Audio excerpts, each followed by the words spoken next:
2024년 11월 어느 날 새벽 3시. 태국 방콕 북한 대사관. 평소와 다름없이 고요해야 할 그곳에서 한 남자가 숨을 죽이며 대사관 담장을 넘습니다. 뒤따라 또 한 명, 또 한 명. 총 7명의 사람들이 어둠 속을 뚫고 탈출합니다. 그들은 누구일까요? 스파이, 범죄자. 아닙니다. 그들은 바로 북한 대사관 직원들 그 자신이었습니다. 참사관, 영사, 무역대표, 보위부 요원까지. 북한 정권을 대표하던 외교관들이 왜 한밤중에 대사관을 버리고 도망쳐야 했을까요?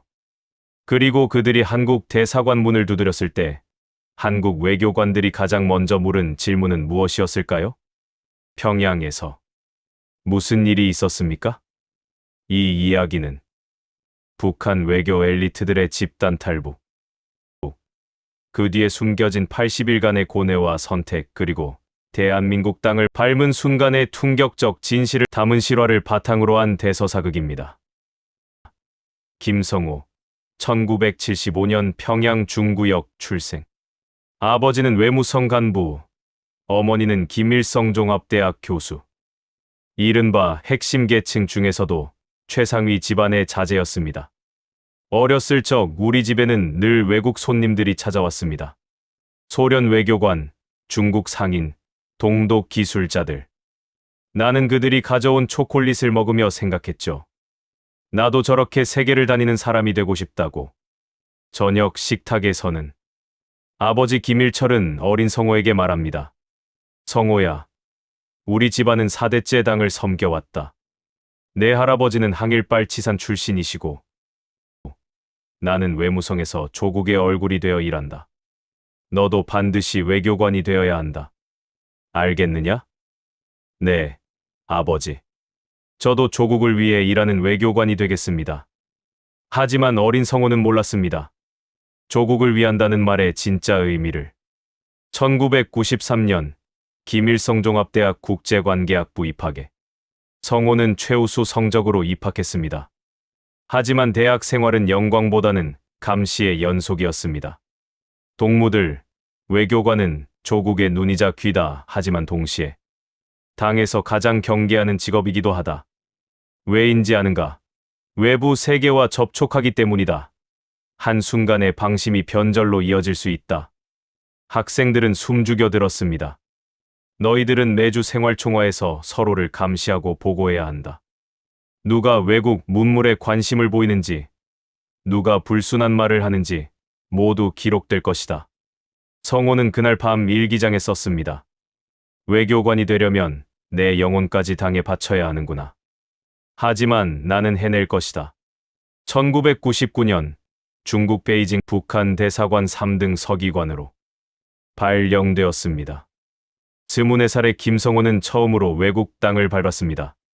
비행기에서 내리는 순간 그는 숨이 멎을 뻔했습니다. 베이징 공항. 이게 정말 같은 사회주의 국가인가? 수백 명의 사람들이 자유롭게 걸어다니고 현대식 건물들이 하늘을 찌를 듯 솟아 있었습니다. 그때 나는 처음으로 의문을 품었습니다. 우리가 배운 것과 현실이 다르구나. 하지만 대사관 안은 달랐습니다. 김성호 동무, 명심하시오. 여기는 중국이지만 이 대사관 안은 평양이오. 모든 행동은 감시되고 모든 말은 기록되어 외출할 때는 반드시 2인 1조로 중국인과의 사적 접촉은 즉시 보고하시오. 성호는 고개를 끄덕였지만 마음속으로는 생각했습니다. 중국 외교부 직원과 식사를 했습니다. 식사 후 중국 직원이 제안했습니다.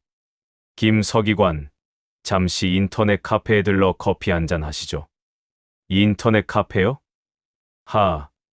북한에는 없나요? 여기서는 누구나 컴퓨터로 세계 뉴스를 봅니다. 성호는 조심스럽게 따라갔습니다. 그리고 그곳에서 그의 세계관이 무너지기 시작했습니다. 카페 모니터에 떠오른 BBC 뉴스, 북한 식량난 심각, 아사자 수십만 명 추정, 정치범 수용소 실태. 성호는 손이 떨렸습니다. 이건 거짓말이겠지. 제국주의자들의 날조. 그렇게 배웠으니까. 하지만 왜 이렇게 구체적인 증거들이 있는 거지? 왜 이렇게 많은 나라에서 같은 이야기를 하는 거지? 그날 밤 성호는 잠을 이루지 못했습니다. 근무 6년 만에 성호는 평양으로 소환되었습니다. 외무성 간부실에서는 김성호 동무, 그간 수고 많았소. 이제 동무에게 중요한 임무를 맡기려 하오. 말씀하십시오. 태국 방콕 대사관 2등 참사관으로 발령하겠소. 동남아시아는 우리에게 중요한 지역이오. 무역, 외화벌이, 그리고 특수임무. 감사합니다. 하지만 국장의 다음 말에 성호는 얼어붙었습니다. 참, 동무 가족은 평양에 그대로 두시오. 아내와 아들은 만경대구역 간부 아파트에 배정하겠소. 걱정 마시오. 우리가 잘 보살피겠소. 그 순간 성호는 깨달았습니다. 가족은 인질이구나. 나를 믿지 못하기 때문에 가족을 볼모로 잡아두는 거구나. 이게 바로 겉으로는 평화로워 보이는 북한 대사관. 하지만 그 안은 동무들, 여기는 평양에서 1만 킬로미터 떨어진 곳이오. 하지만 우리의 충성심은 한치도 흔들려서는 안 돼요. 매주 수요일 생활총화, 매일 아침 수령님 초상화 앞 경건한 묵념, 외출 시 상호 감시, 이 모든 것을 철저히 지키시오. 직원들은 숨죽여 대답했습니다. 예. 성호는 자신의 방으로 돌아와 창밖을 바라봤습니다. 방콕 거리에는 자유롭게 웃고 걸어다니는 사람들, 식당에서 가족들과 즐겁게 식사하는 모습, 그리고 대사관 담장 안에 우리는 감옥 안에 있구나. 아름다운 방콕 한복판에서 가장 비참한 죄수로 살고 있구나. 어느 날 밤, 성호는 대사로부터 특별 지시를 받았습니다. 김성호 동무, 이제부터 동무는 무역 업무도 겸하게 될 것이오. 태국 사업가들과 접촉해서 이것들을 팔아야 하오. 대사가 건넨 서류를 보는 순간 성호는 경악했습니다. 북한산 위조 담배 5만 보루, 북한산 마약성 진통제 불법, 위조 미화 10만 달러. 대사 동무, 이건 불법 아닙니까? 조용히 하시오. 이것은 당 중앙의 명령이오. 외화를 벌어야 조국이 살아남소. 동무 가족 생각은 안 하시오? 그 말에 성호는 입을 다물 수밖에 없었습니다. 평양에 있는 아내와 아들. 나는 범죄자가 되어가고 있구나. 조국을 위한다는 명분으로 나는 인간 이하의 일을 하고 있구나. 그날 밤 성호는 처음으로 술에 취해 울었습니다. 대사관 영사 박철호가 갑자기 사라졌습니다. 아무런 공지도 설명도 없이. 직원들은 속삭였습니다. 박 영사가 탈북을 시도했다던데. 조심해. 보위부가 듣는다. 일주일 후 대사관 전체 회의. 동무들, 변절자 박철호는 제국주의자들에게 매수되어 조국을 배신하려 했소. 하지만 우리 보위부가 제때 발견해 조국으로 압송했소. 직원들은 숨죽였습니다. 모두가 알고 있었습니다. 압송이 무엇을 의미하는지. 박철호 동무는 이제 정치범 수용소에 있겠지. 그의 가족들도 함께 3대가 멸족당하는 거야. 그날 밤부터 성호는 매일 악몽을 꾸기 시작했습니다. 자신이 평양으로 끌려가는 꿈을 꿉니다. 성호는 조심스럽게 탈북 가능성을 타진하기 시작했습니다. 방콕에는 한국 대사관이 있었습니다. 차로 30분 거리. 하지만 문제는 가족이었습니다. 내가 탈북하면 아내와 아들은 죽는다. 처형당하거나 수용소로 끌려간다. 나 혼자 자유를 얻고 내 가족을 죽일 순 없다. 나는 갇혔다. 영원히 이 감옥에서 벗어날 수 없다. 성호는 절망했습니다. 하지만 운명은 TV 뉴스, 조선중앙TV 긴급 방송입니다. 반당반혁명 종파분자 장성택이 체포되었습니다. 위대한 수령님을 배신한 역적 장성택은 인민의 이름으로 처형되었습니다. 방콕 대사관은 충격에 빠졌습니다. 장성택은 김정은의 고모부이자 2인자였습니다. 동무들, 이제 아무도 안전하지 않소. 우리 모두 언제든 숙청될 수 있소. 그날 밤 성호는 다른 외교관 정민철과 조용히 대화를 나눴습니다. 김 참사관, 우리는 언제까지 이렇게 살아야 합니까? 조용히 하시오. 누가 들으면 더 이상 두렵지 않습니다. 어차피 우리는 언제든 숙청될 수 있습니다. 평양에서 한마디 명령만 떨어지면 우리는 끝입니다. 두 사람은 말없이 고개를 끄덕였습니다. 그들의 마음속에는 같은 생각이 자라고 있었습니다. 이대로는 안 된다. 2016년 8월에 전 세계를 충격에 빠뜨린 뉴스가 터졌습니다. 영국 주재 북한 공사 태영호 씨가 가족과 함께 한국행을 선택했습니다. 북한 외교관 출신 탈북자 중 최고 위급. 방콕 대사관은 비상사태에 돌입했습니다. 전 직원 긴급 소집. 당장 휴대전화, 컴퓨터 모두 제출하시오. 모든 외출 금지. 변절자가 또 나올지 모르니 상호 감시를 철저히. 성호는 그 뉴스를 들으며 가슴이 뛰었습니다. 태영호 동무는 가족과 함께 탈출했구나. 가족과 함께. 어떻게 그게 가능했을까? 런던에는 가족이 함께 있었기 때문에. 하지만 나는, 내 가족은 평양에. 그날 밤 성호는 편지를 썼습니다. 평양의 아내에게. 여보, 당신과 아들은 건강하오? 나는 당신들이 너무 보고 싶소. 이 먼 곳에서 언제나 당신들을 생각하고 있소. 하지만 그는 알고 있었습니다. 2018년 봄에 남북 정상회담이 열렸습니다. 판문점에서 문재인 대통령과 김정은이 만났습니다. 방콕 대사관 직원들은 TV 앞에 모여 앉았습니다. 남과 북은 평화와 번영, 통일을 향한 새로운 시대를 열어갈 것. 직원들의 표정은 복잡했습니다. 정말 평화가 올까요? 글쎄요. 우리는 이미 너무 많은 것을 보았습니다. 정상회담은 정치적 쇼일 뿐 우리의 삶은 아무것도 변하지 않을 겁니다. 과연 성호의 예상은 맞았습니다. 2020년 초에는 코로나19 팬데믹이 전 세계를 강타했습니다. 그리고 북한은 완전히 국경을 봉쇄했습니다. 전 세계 해외 공관은 즉시 국경 봉쇄에 들어가라. 외부인 접촉 일체 금지. 코로나는 제국주의자들이 퍼뜨린 생화학 무기다. 방콕 대사관은 완전히 고립되었습니다. 외출 금지, 외부인 접촉 금지, 물자 보급조차 끊겼습니다.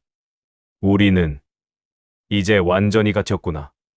담장 안에서 세상과 단절된 채. 이게 정말 외교관의 삶인가? 우리는 그저 2023년 가을에는 북한 경제는 극도로 악화되었습니다. 해외 공관들에 대한 지원도 거의 끊겼습니다. 각 해외 공관은 자체적으로 외화를 벌어 운영하라. 어떤 방법을 쓰든 상관없다. 단, 본국 송금액을 늘려라. 방콕 대사관 긴급회의에서는 동무들, 우리는 매달 5만 달러를 평양에 보내야 하오. 무역, 투자, 어떤 방법을 쓰든 외화를 벌어야 하오. 하지만 모두가 알고 있었습니다. 합법적인 방법으로는 불가능하다는 것을.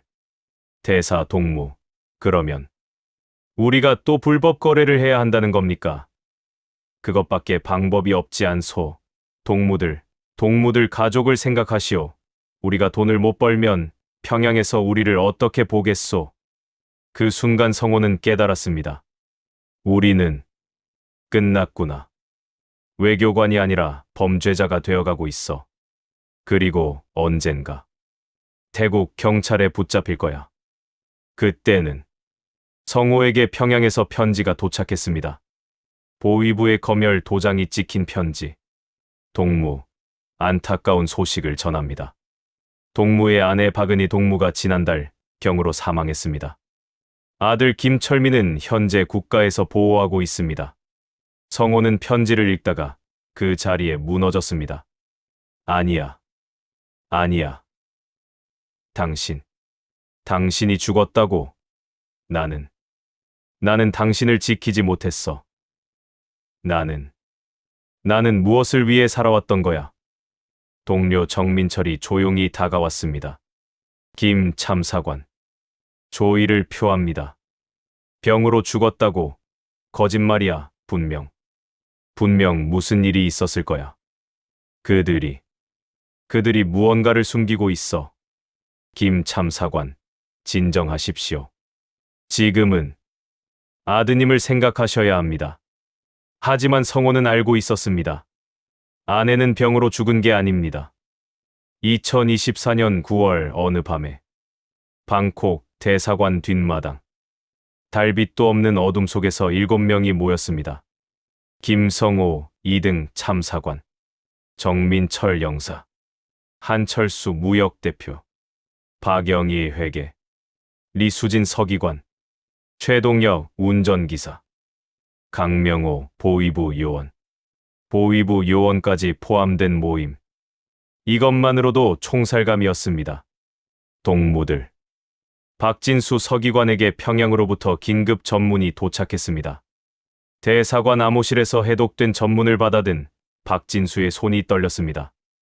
박진수 서기관 외 대사관 전 직원은 72시간 내 평양 귀국할 것. 귀국 거부 시 반역 행위로 간주. 가족 전원 연좌제 처벌 예정. 박진수는 그 자리에서 주저앉았습니다. 박진수는 왜? 지금 우리가 무슨 잘못을 했단 말인가? 고지여 대사 김철민이 전 직원을 비상 소집했습니다. 김철민 대사, 동무들 평양에서 전원 귀국 명령이 내려왔소. 이유는 우리 대사관이 사상적으로 해이해졌다는 것이오. 회의실은 술렁였습니다. 젊은 외교관 이영호, 대사 동지, 그건 우리를 숙청하겠다는 뜻 아닙니까? 김철민 대사는 고개를 떨구었습니다. 김철민, 사실이오. 평양은 이미 우리 중 누군가가 남조선과 접촉했다는 첩보를 입수한 것 같소. 그 말에 박진수는 심장이 멎는 듯했습니다. 박진수는 몰래 평양의 아내에게 전화를 걸었습니다. 하지만 전화를 받은 건 보위부 요원이었습니다. 보위부 요원은 박진수 동무. 당신 처자식은 현재 보호 관찰 중이오. 72시간 내 귀국하지 않으면은 가족 전원 정치범 수용소 이송이오. 박진수는 전화기를 움켜쥐었습니다. 박진수는 제발 아내와 아이들은 그들은 아무 잘못도 없어요. 보위부 요원은 그건 당신 선택에 달렸소. 귀국하시오. 아니면 가족을 포기하시오. 전화는 끊겼습니다. 박진수는 그 자리에서 무릎을 꿇고 오열했습니다. 그날 밤 대사관 직원들은 두 파로 나뉘었습니다. 귀국파 5명. 가족을 버릴 수 없다. 평양에 돌아가서 해명하면 살 수 있다. 여기서 도망치면 우리 가족이 죽는다. 탈북파 8명. 평양에 돌아가면 우리가 죽는다. 이미 연좌제는 시작됐다. 돌아가도 가족을 구할 수 없다. 지금이 유일한 기회다. 회의실은 아수라장이 됐습니다. 귀국파 외교관 최동욱, 박 서기관, 당신 때문에 우리가 이 지경이 된 거 아니오? 당신이 남조선과 접촉했다는 소문이 사실이오? 박진수는 아무 말도 못했습니다. 탈북파 외교관 이영호, 최동무. 지금 그게 중요한 게 아니오. 평양은 이미 우리를 토사구팽하기로 결정했소. 돌아가면 끝이오. 김철민 대사가 손을 들어 정적을 만들었습니다. 동무들 내가 결정하겠소. 귀국을 원하는 동무는 귀국 수속을 밟으시오. 하지만 남고 싶은 동무는 그는 잠시 망설이다 말했습니다. 나와 함께 대한민국 대사관으로 갑시다. 회의실은 충격에 빠졌습니다. 자정쯤 박진수는 홀로 대사관 옥상에 올라갔습니다. 방콕의 야경이 눈앞에 펼쳐졌지만 그의 눈에는 아무것도 보이지 않았습니다. 정아야, 미안하다. 아빠는 비겁한. 아빠는 너희를 지킬 수가 없구나. 그때 김철민 대사가 다가왔습니다. 박서기관 나도 평양에 아들이 있소. 올해 23인데 인민군 중위로 복무 중이오. 박진수는 놀라 대사를 바라봤습니다. 김철민, 하지만 나는 알고 있소. 내가 평양에 돌아가면 아들도 함께 숙청된다는 걸. 연좌제는 그렇게 작동하오. 그런데 왜 탈북을 결심하셨습니까? 김철민은 깊게 한숨을 쉬었습니다. 김철민, 최소한 내가 살아남아야 언젠가 세상에 진실을 알릴 수 있소. 우리 가족들이 무고하게 희생됐다는 것을. 박진수는 눈물을 닦았습니다. 대사 동지, 제가 함께 가겠습니다. 김철민은 박진수의 어깨를 꽉 잡았습니다. 김철민, 고맙소. 박서기관. 1995년 9월 18일 새벽 5시. 김철민 대사를 포함한 8명의 외교관들은 가방 하나씩만 들고 대사관을 빠져나왔습니다. 귀국을 선택한 5명의 동료들은 눈물로 그들을 배웅했습니다. 귀국파, 최동욱, 박서기관 살아남으시오. 그리고 우리 가족들 이야기를 세상에 전해주시오. 박진수는 고개를 끄덕였습니다. 박진수, 최동무도 살아서 평양에서 나올 방법을 찾으시오. 새벽 안개 속에서 두 그룹은 영원히 갈라졌습니다. 택시 세대에 나눠 탄 탈북 외교관들은 대한민국 대사관 앞에 도착했습니다. 김철민 대사가 먼저 대사관 정문 초인종을 눌렀습니다. 누구십니까? 경비원이 묻습니다. 김철민은 조선민주주의인민공화국 주태국 대사 김철민입니다. 대한민국의 보호를 요청합니다. 3초의 정적 속에서. 그리고 문이 열렸습니다. 대한민국 대사관 내부에 있던 한국 대사 이승만이 급히 달려왔습니다. 김 대사님, 정말 오신 겁니까? 김철민은 무릎을 꿇고 말했습니다. 김철민, 대한민국 국민으로 받아주십시오. 그 순간 8명의 북한 외교관들은 모두 바닥에 주저앉아 울음을 터뜨렸습니다. 박진수는 떨리는 손으로 가방에서 북한 외교관 신분증을 꺼내 바닥에 내려놓았습니다. 박진수는 울면서, 정아야, 준호야, 아빠는 이제 다른 사람이 됩니다. 미안하다, 정말 미안하다. 태국 주재 북한 대사관 직원 8명 집단 탈북. 이 사건은 국제 외교가에 엄청난 충격을 던졌습니다. 하지만 이것은 시작에 불과했습니다. 대한민국 대사관에서는 박진수가 마주하게 될 상상도 못한 진실이 그를 기다리고 있었습니다. 평양은 즉각 대응에 나섰습니다. 평양인민무력부 청사 보복은 상상을 초월했습니다. 김정일 국방위원장 주재로 긴급 당 중앙위원회가 소집됐습니다.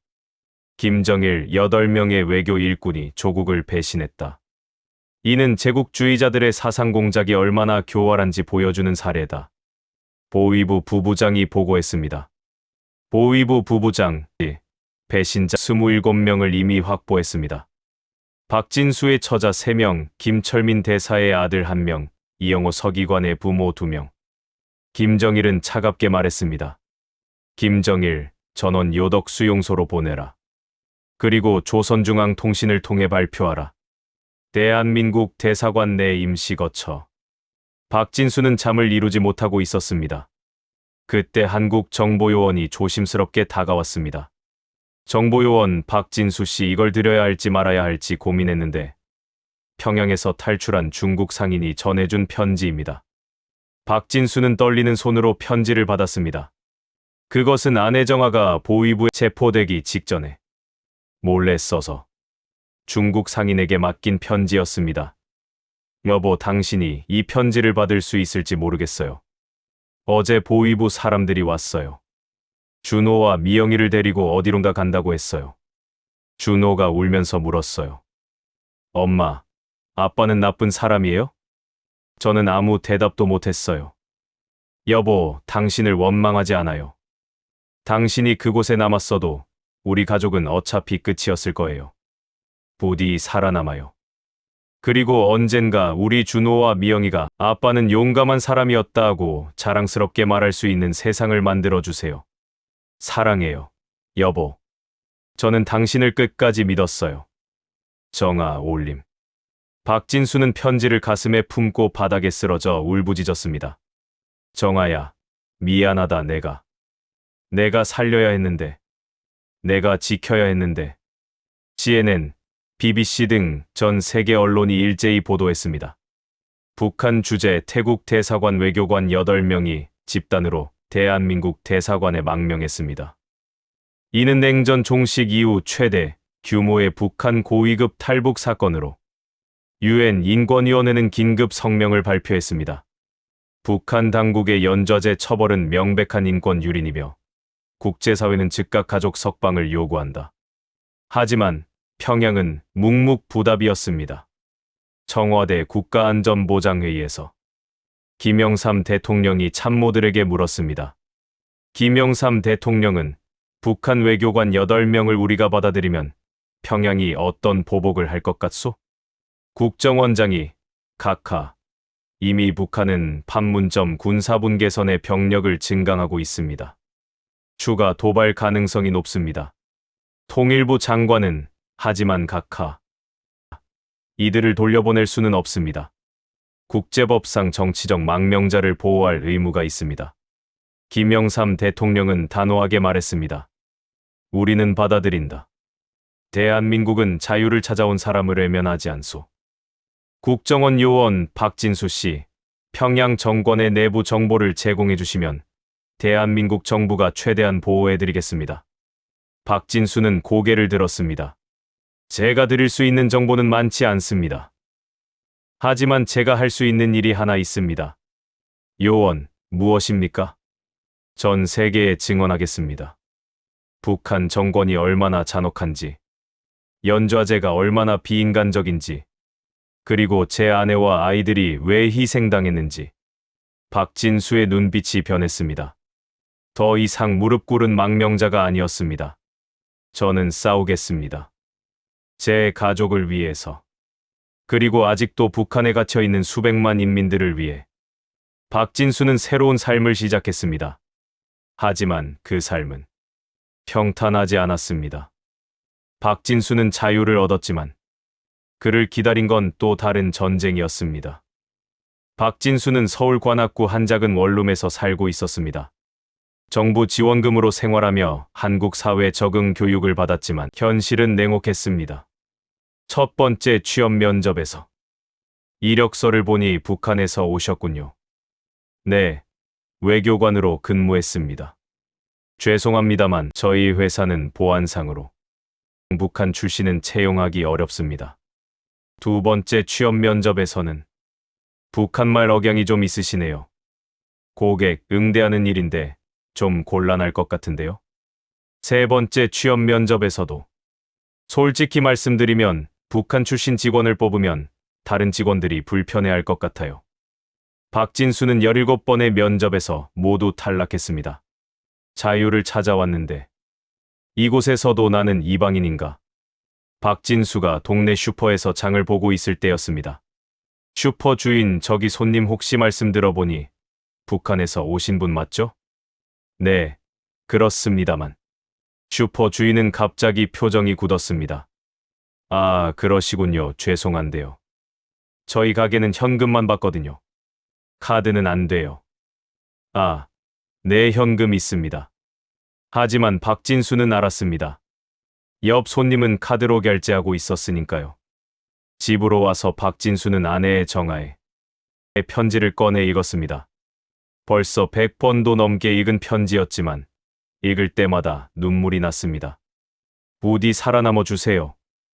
그리고 언젠가 우리 준호와 미영이가 아빠는 용감한 사람이었다고 자랑스럽게 말할 수 있는 세상을 만들어 주세요. 박진수는 편지를 가슴에 품었습니다. 정아야, 나는 포기하지 않을게. 준호는 미영이를 구해낼 방법을 찾을게. 박진수는 우연히 탈북민 인권 세미나에 참석했습니다. 그곳에서 그는 이선희 활동가를 만났습니다. 이선희는 90년대 초 탈북한 함경북도 출신 여성으로 한국에서 탈북민 정착을 돕는 NGO를 운영하고 있었습니다. 박진수 씨 맞으시죠? 방콕 대사관에서 탈북하신. 네, 어떻게 하셨습니까? 저도 탈북민입니다. 북한에 제 오빠가 수용소에 갇혀 있어요. 박 선생님 가족도 요덕 수용소에 계시다고 들었습니다. 박진수는 가슴이 뜨거워졌습니다. 제가 뭘 할 수 있을까요? 가족을 구할 방법이 있을까요? 이선희는 박진수의 손을 잡았습니다. 함께 싸웁시다. 우리 가족들을, 그리고 북한에 갇힌 모든 사람들을 구하기 위해. 박진수는 이선희의 도움으로 유엔 인권위원회 청문회에 증인으로 초청받았습니다. 유엔 본부에서 박진수는 떨리는 손으로 마이크 앞에 섰습니다. 존경하는 위원님들, 저는 조선민주주의인민공화국 외교관 출신 박진수입니다. 오늘 이 자리에서 북한 정권의 연좌제 실태를 증언하고자 합니다. 청중석이 숨죽였습니다. 제 아내 정아, 제 아들 준호, 8살, 제 딸 미영, 5살입니다. 이들은 제가 자유를 선택했다는 이유로 정치범 수용소에 끌려갔습니다. 박진수의 목소리가 떨렸습니다. 연좌제는 한 사람의 선택이 가족 3대를 죽음으로 몰아넣는 제도입니다. 저는 오늘 이 자리에서 묻고 싶습니다. 5살 아이가 무슨 죄가 있습니까?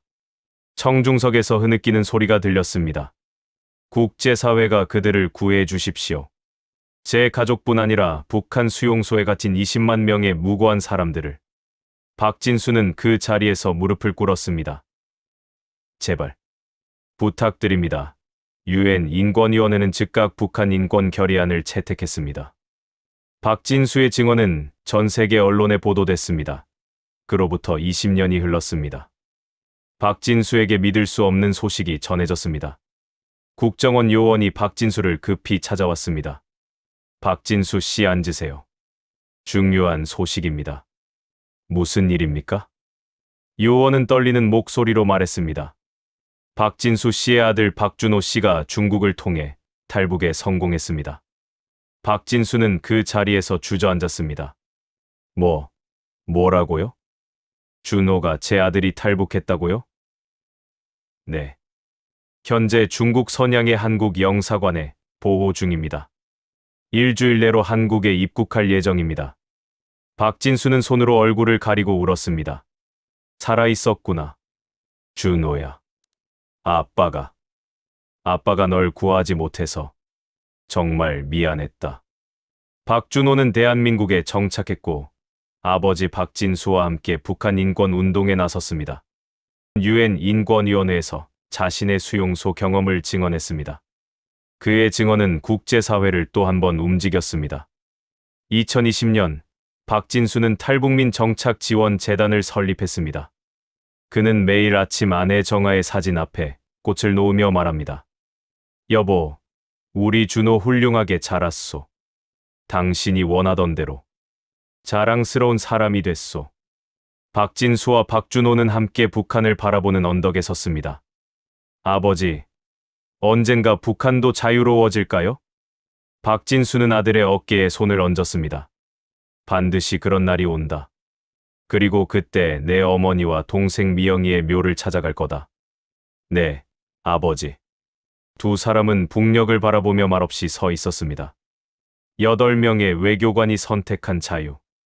그 자유는 수많은 희생을 치렀지만 동시에 수많은 사람들에게 희망을 주었습니다. 오늘도 박진수는 싸우고 있습니다.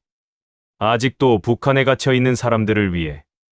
그의 싸움은 끝나지 않았습니다. 오늘 이야기는 실제 사건 기반으로 만든 창작 드라마입니다.